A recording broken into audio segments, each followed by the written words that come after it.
Please be seated. The Old Testament reading this morning is Exodus chapter 33, verses 12 to 23. The Lord promises to be with his people.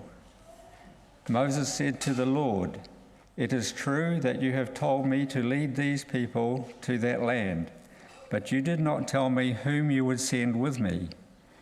You have said that you know me well and are pleased with me. Now if you are, tell me your plans, so that I may serve you and continue to please you. Remember also that you have chosen this nation to be your own." The Lord said, "I will go with you and I will give you victory." Moses replied, "If you do not go with us, don't make us leave this place. How will anyone know that you are pleased with your people and with me if you do not go with us? Your presence with us will distinguish us from any other people on earth." The Lord said to Moses, "I will do just as you asked me, because I know you very well and I am pleased with you." Then Moses requested, "Please let me see the dazzling light of your presence."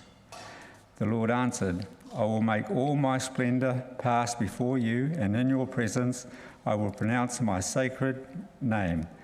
I am the Lord, and I show compassion and pity on those I choose. I will not let you see my face, because no one can see me and stay alive. But here is a place beside me where you can stand on a rock. When the dazzling light of my presence passes by, I will put you in an opening on the rock and cover you with my hand until I have passed by. Then I will take my hand away and you will see my back, but not my face."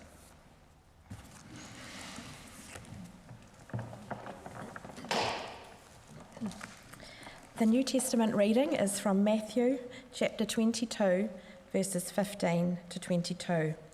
The Pharisees went off and made a plan to trap Jesus with questions. Then they sent to him some of their disciples and some members of Herod's party. "Teacher," they said, "we know that you tell the truth. You teach the truth about God's will for man without worrying what people think, because you pay no attention to a man's status. Tell us then, what do you think? Is it against our law to pay taxes to the Roman emperor or not?" Jesus, however, was aware of their evil plan, and so he said, "You hypocrites, why are you trying to trap me? Show me the coin for paying the tax." They brought him the coin, and he asked them, "Whose face and name are these?" "The emperor's," they answered. So Jesus said to them, "Well then, pay the emperor what belongs to the emperor, and pay God what belongs to God." When they heard this, they were amazed, and they left him and went away.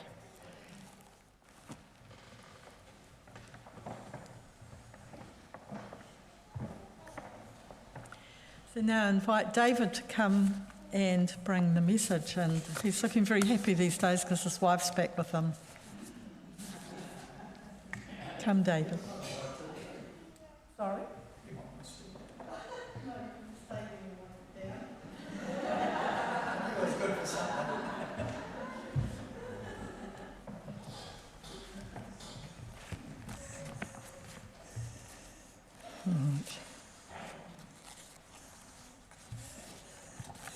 I do appreciate the opportunity when you get up to preach in a collection of God's people that I can greet people by saying, "Good morning, church." Some years ago, I had a book on my shelf. It's a stupid statement. I had tons of books on my shelf, sadly. I had to throw a lot of them away when I shifted down here. But this particular one was written by a chap who, from memory, started his professional time as a clinical psychologist. After some time, he changed horses somewhat and I would say taught himself, didn't teach himself, but learnt how to weld and became a specialist welder. And he wrote a book, and the book promoted the concept of people living together in smaller groups and communities. and he promoted his own particular skills and abilities. He said within that community, you didn't have to use money. It was like a barter system. And you did this for someone and you accrued so many benefits or so many credits. I mean, I'm using my language, not his. And you kept, and the whole community operated on people working for and with one another, using their skills, using their abilities. And the name of his book was quite simply, Don't Pay Taxes. And it wasn't that he was violently against taxes necessarily, though I think he probably realised that there were some things better to do sometimes, but he promoted this different way of being. Now, you may be aware by looking around the place, it never took over the whole country. But it was a serious book, and it had a great deal of, I mean, if you went to the back of it, all these, the references and the sources, it was something he'd put a lot of time and effort into. That was the first thought. Second thought was this. Anybody ever heard of the story of David and Goliath? I just got to check, because sometimes people don't. You may remember in the Old Testament, there's the time when David is a young guy. He's not king yet. He's just the son of his father, and he's heading off to basically take lunch to his brothers who are in the army of Israel, facing the army of the Philistines. And when he gets close, he hears this uproar, and apparently the Philistines have got a champion who's a huge guy, absolutely ginormous, who gets out there and says, all right, I am the champion of the Philistines. This is the way it's going to be. No need for battle. You Israelites, you choose your champion. Come out and we will do battle together. And if he wins, we will be your servants. And if I win... And David had come in, he didn't know who this guy was, and he must have heard a bit of a noise. And the story, and if you read it in 1 Samuel, it's about... chapter 16, 17, I think it will be. And one of the people from the army of Israel said to David, here's this guy who comes out. No one stands a chance against him. This is the champion of the Philistines. And he said, the king has offered a reward for anybody who can go out and face this Philistine champion and beat him.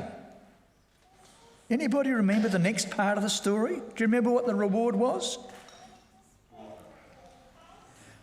Came in two parts. The reward was the hand of one of the king's daughters in marriage. And that's the one you might remember. But the other part of the reward was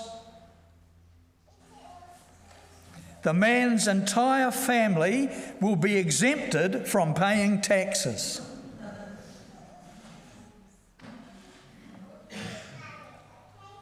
The same thing comes up again. And then, these are not just random thoughts, they just help, I guess, set the scene a bit. It may be that sometimes we're not too familiar with the times and the environments that some of the biblical passages we read are set in.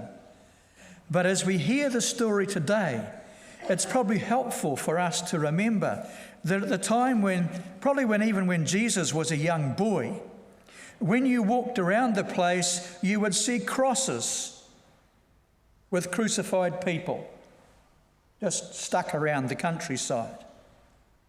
Now, it had been a standard form of Roman punishment for particular individuals, but around the time when Jesus was growing up, there was a gentleman, a man who was called either Judas of Galilee or Judas of Gamala.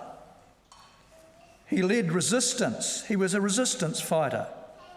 Some perhaps in modern parlance might call him a terrorist, but I wouldn't think you'd classify him as that. But he led resistance. And you know what he was leading resistance against? The census imposed by Rome for the purpose of tax. This was a tax battle. And Judas of Gamala gave his life for it. And so did many of his followers. And as a sign to the people, the Romans strung them all up on crosses around the place. So people who grew up in Jesus' time were quite aware of this issue of paying the tax to Rome. It wasn't just an academic subject. This was a real gut-heart thing. So, the story today. And before I remind you of the passage, can I point out very clearly, this passage is not just about paying taxes.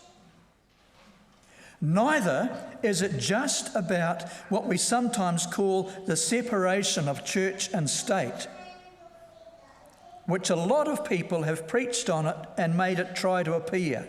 That is not its purpose. So we come. If you lived in Palestine in the first century, you paid a lot of taxes. That sounds familiar, doesn't it? Maybe a bit of a sideline. Has anybody here ever grumbled quietly about the amount of tax you have to pay? Or thought there was too much, or wondered what it was being used for, or why we didn't see the benefits of it, or any of those things? And in that time, there were a bunch of taxes. There were temple taxes, there were land taxes, there were customs taxes.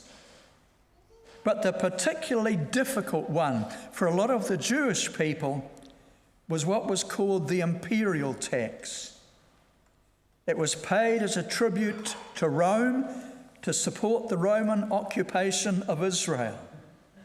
So basically, you had to pay a tax to the occupiers for the privilege of living in your own country that they were occupying.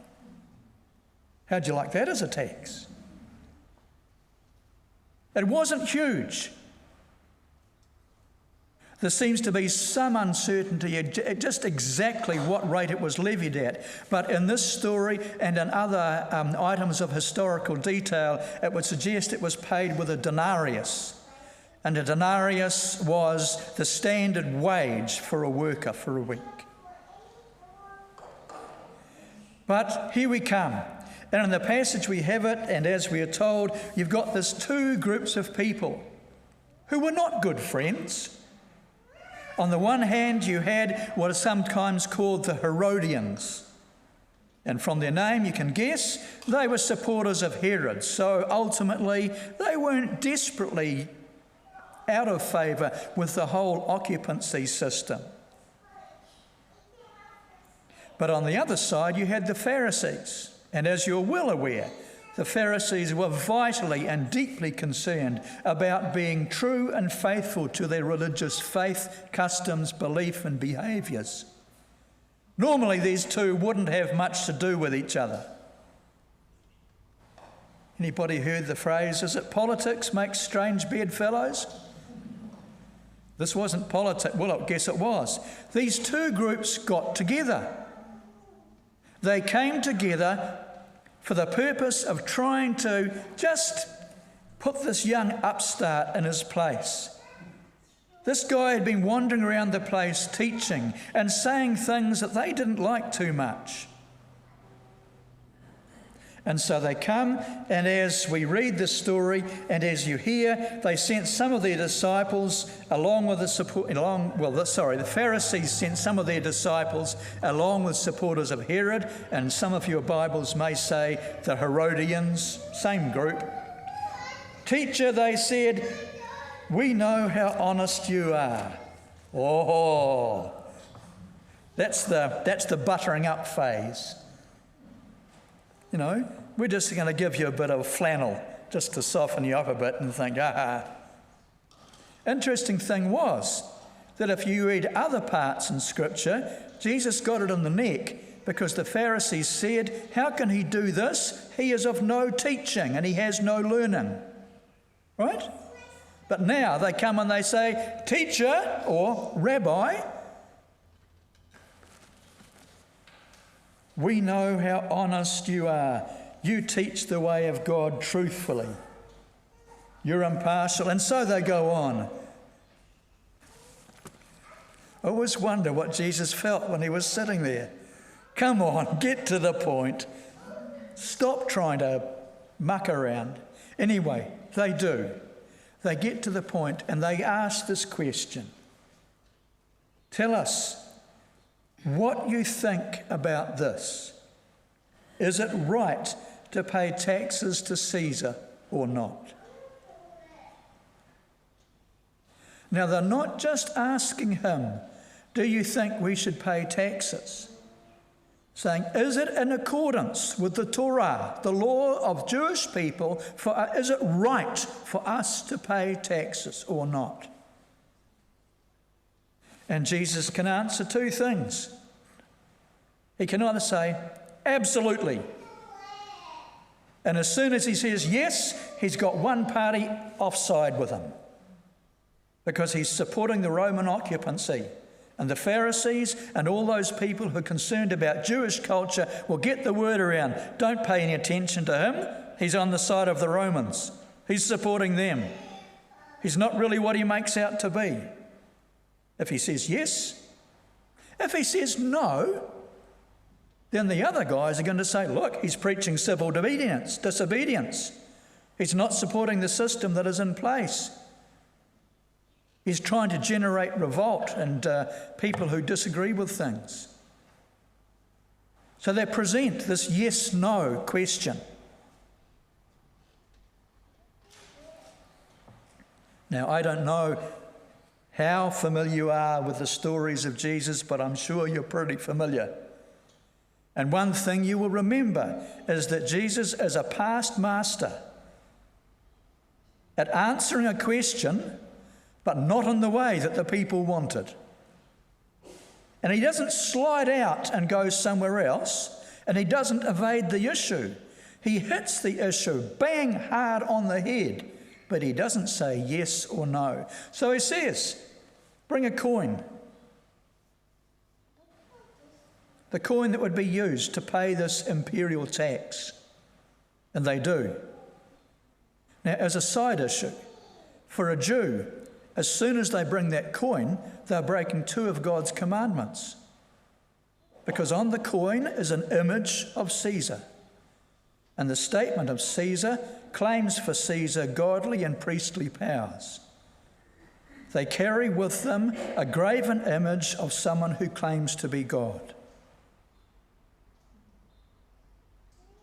And it's in their pocket. He says, show to me. And they don't even think. And as soon as they show it, he could actually say, do you see what you're doing? But he doesn't. He says, look at it. Whose image is on it? Pretty straightforward. Anybody remember coins? Anybody? Somewhere? Is it just us old? But most of the coinage has the image of the ruler or a past ruler on one face, and then something that perhaps relates to the culture or the country or something rather like that on the other. It's an oversimplification, but usually something like that. And so on this coin, on one side, there it is, the image of Caesar. And so Jesus says, okay, you've got it. Whose image is on the coin? Well, they can't get around it. I'm not quite sure what they were thinking was going on. That's Caesar's. Look it's obvious. And then he gives us the reply that we heard this morning, and I'm pretty sure we will have heard before at some stage. It's a reasonably well-known conversation of Jesus with these two groups. Well then, he said, give to Caesar what belongs to Caesar, and give to God what belongs to God.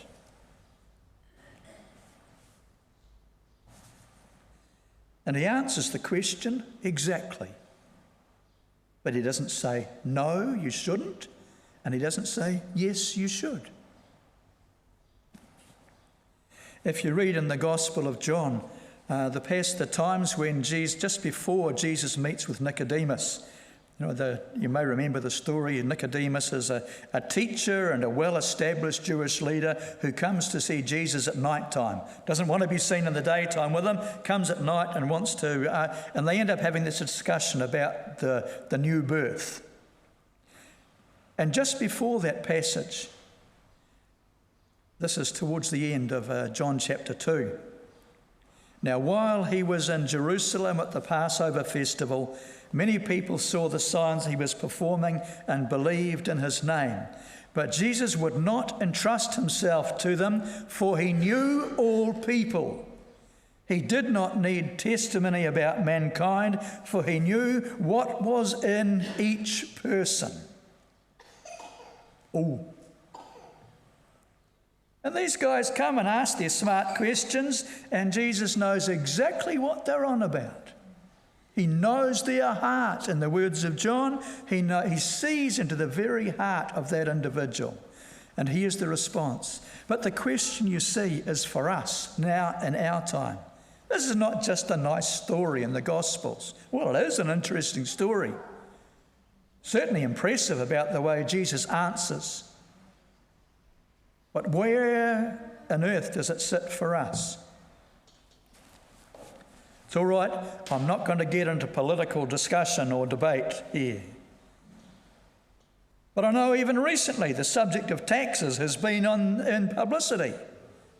New ones, old ones, ones that are going to be removed, ones that are going to be added or not. It's always on the go, isn't it? And Jesus says to them very, very clearly, part of the deal of living in this society set up the way it is, and at that time it's under the rule of the Roman occupiers, is to meet the requirements of the society. Pay to Caesar what is due to him. And even that, against the background of these times when most people would be quite aware of all those bodies hanging around the place because they have given their lives because they want to fight against taxes being levied. Even that's quite a statement. But he says, pay unto Caesar what is due to him. But then comes, I guess, what we might call the kicker. Because the second half, and give to God what belongs to God. And the question we must face, and not just on a Sunday morning, the question we must face is, what does it mean for a follower of Jesus who puts their faith in the being and the work and the nature and character of Almighty God, the Creator? What does it mean to give to God what belongs to God?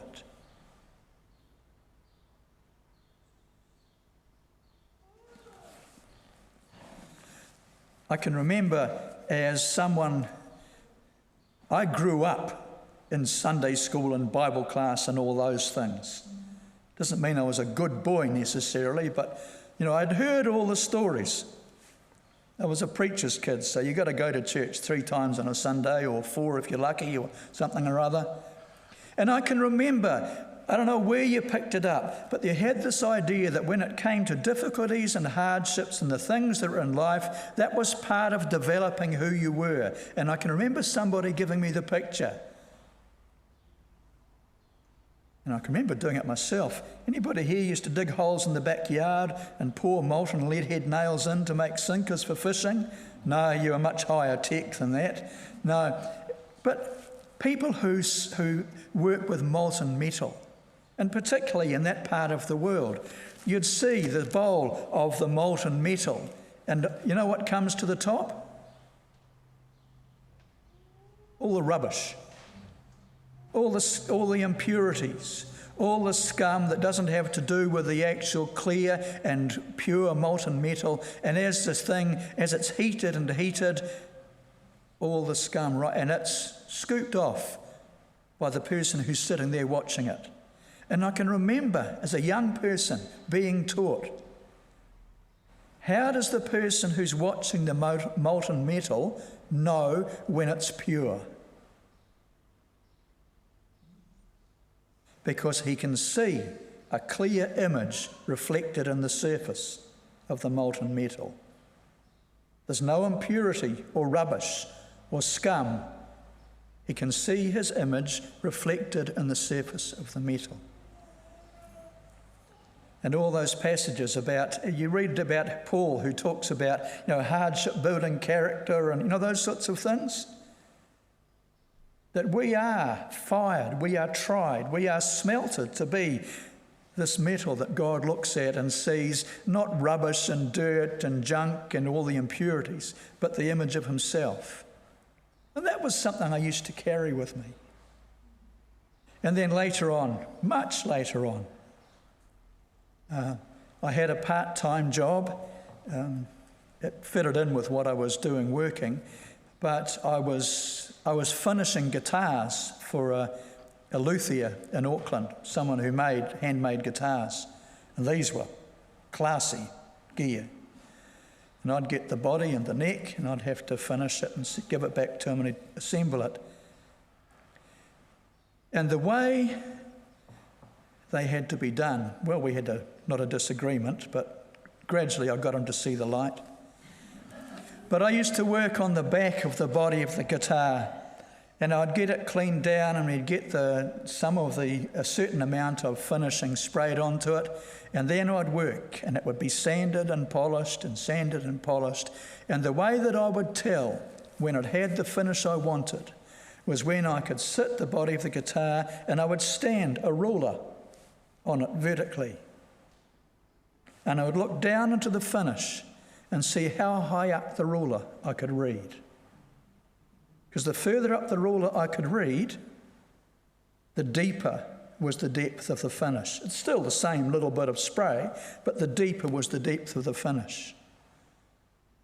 And he kept on polishing and kept on working. And you see, God wants to look at us and not just see the image reflected on the surface, but to see this deep image.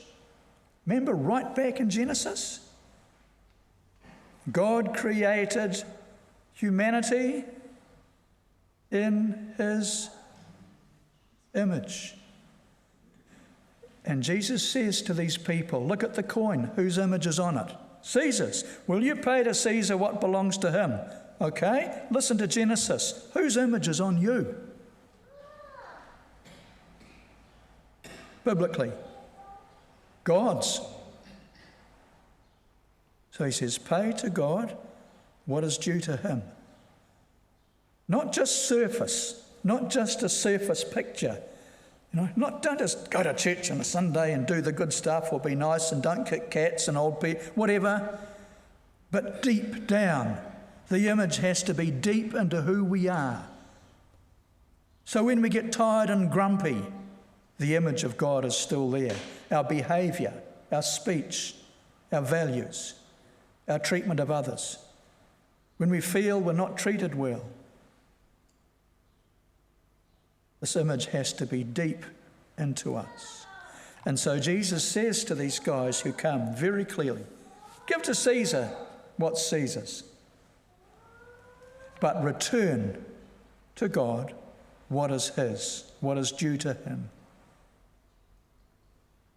And the suggestion that I want to make to you today is that a fundamental question for each of us is, for me, what is due to God? What is it that I should be doing, returning to God?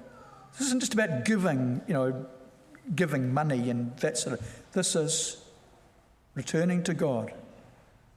Glory, obedience, proclamation, appearance, behaviour, giving to God what is due to him. Quite an answer Jesus gives, isn't it? I mean, he gives these guys more than they ever expected. But you see, it's not just for them trying to trip them up in those days. It's for us now, in 21st century New Zealand.